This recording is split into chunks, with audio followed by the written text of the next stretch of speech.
नमस्कार, मी रेणुका. न्यूज 18 लोकमतमध्ये तुमचं स्वागत. जगाच्या पाठीवरमध्ये आपण बघणार आहोत युक्रेनमध्ये सध्या सुरुवातीला काय चालू आहे त्यांनी बुलेटिनची सुरुवात करूयात.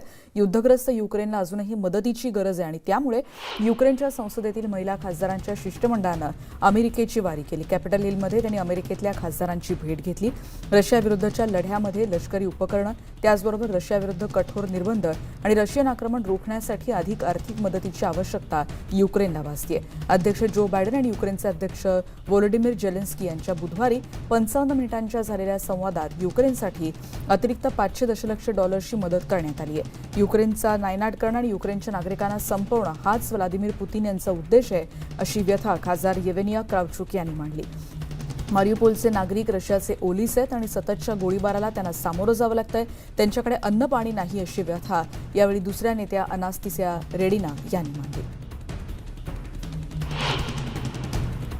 मायकोलाइवच्या प्रादेशिक सरकारी इमारतीच्या ढिगाऱ्याजवळ बचाव पथकाचे कर्मचारी शहरात झालेल्या कोणी वाचलंय का हल्ल्यामध्ये आणि त्याचबरोबर बळींचा शोध तिथे सुरू आहे. हल्ल्यात इमारतीचं प्रचंड नुकसान झालंय.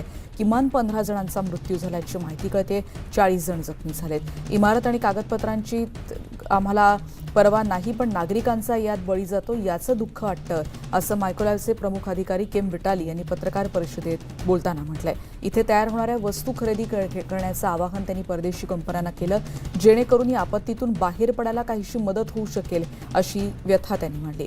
रशियन आक्रमणाचा प्रतिकार करत आलेल्या रशियाला मायकोलाइववर कब्जा करायचा आहे. काळ्या समुद्राच्या प्रदेशावर नियंत्रण ठेवायचं असेल तर हा प्रदेश त्यांच्यासाठी महत्त्वाचा आहे.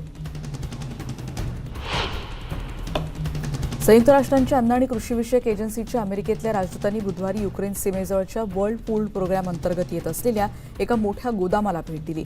युक्रेनला आणि त्यातल्या हजारो निर्वासितांना इथून दीर्घकाळासाठी मदत केली जाणार आहे. 24 फेब्रुवारीला हे युद्ध सुरू झाल्यापासून 40 लाखांहून अधिक नागरिकांनी युक्रेन आतापर्यंत सोडलंय.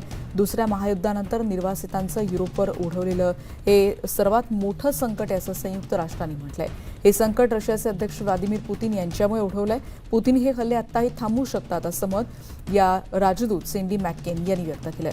असुरक्षित देशांमध्ये भेडसावत असलेल्या अन्न पुरवठ्यातील कमतरता भरून काढण्यासाठी यूएनची ही एजन्सी काम करते आणि त्यामुळे अशा रीतीनं या एजन्सीनं अधिक मदत देण्याचं आवाहन देखील आंतरराष्ट्रीय समुदायाला करण्यात आलं.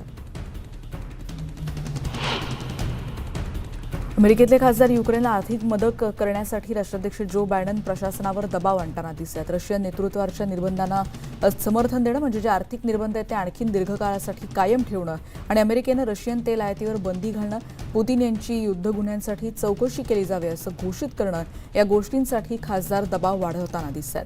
बायडन यांनी जाहीर केलं याआधीच की रशियन आक्रमण सुरू असताना अमेरिका युक्रेनला आणखी $500 दशलक्ष थेट मदत पाठवणार आहे.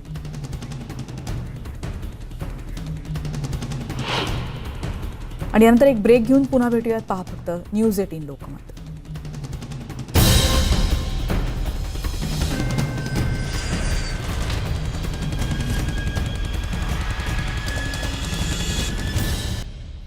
युक्रेनमधल्या आणखी काही बातम्या यानंतर आपण बघणार आहोत. एकीकडे पेरणीच्या हंगामाची तयारी खरं तर करायची आहे, पण एकीकडे रशियाचं आक्रमण जवळजवळ 1 महिन्यापासून तिथे युक्रेन युद्धग्रस्त झालं आणि या युद्धामुळे केवळ युक्रेनच नाही तर उर्वरित जगाला देखील अन्न पुरवणाऱ्या शेतकऱ्यांसमोर मोठं संकट निर्माण झालंय.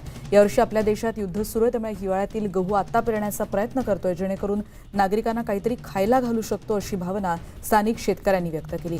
युक्रेन रशियाचा जागतिक गहू आणि बार्ली या पिकाचा 1/3 वाटा मध्य पूर्व आशिया आणि आफ्रिकेतील देशांना ब्रेड आणि नूडल्सवर आता उदरनिर्वाह करणाऱ्या लाखो नागरिकांसाठी निर्यात केला जातो. पण आता शेतकरी हवालदिल झालेला दिसतोय. युक्रेनवरच्या रशियन आक्रमणामुळे विस्थापित झालेले नागरिक कीवच्या म्हणजेच राजधानी कीव बाहेर निवारा मिळवण्यासाठी रांगेत उभे आहेत. सीमा ओलांडल्यानंतर पोलंडला गेलेल्या नागरिकांना तर थंडीचा सामनाही करावा लागतोय. युद्धाच्या 5 आठवड्यानंतरचं युक्रेनमधलं विदारक दृश्य आपण पाहतो. अत्यंत भयानक अशी दृश्य आहेत. हजारो नागरिक या युद्धामुळे मृत्युमुखी पडलेत. बहुतांश नागरिकांना देश सोडावा लागलाय. हल्ल्यानंतर मिकोलाइव या शहरामध्ये घरांचं मोठं नुकसान झालंय. ठिकठिकाणी घरांच्या खिडक्यांच्या काचांचा खच पडलाय. मोठमोठ्या इमारतींचे काही भाग कोसळलेला आहे.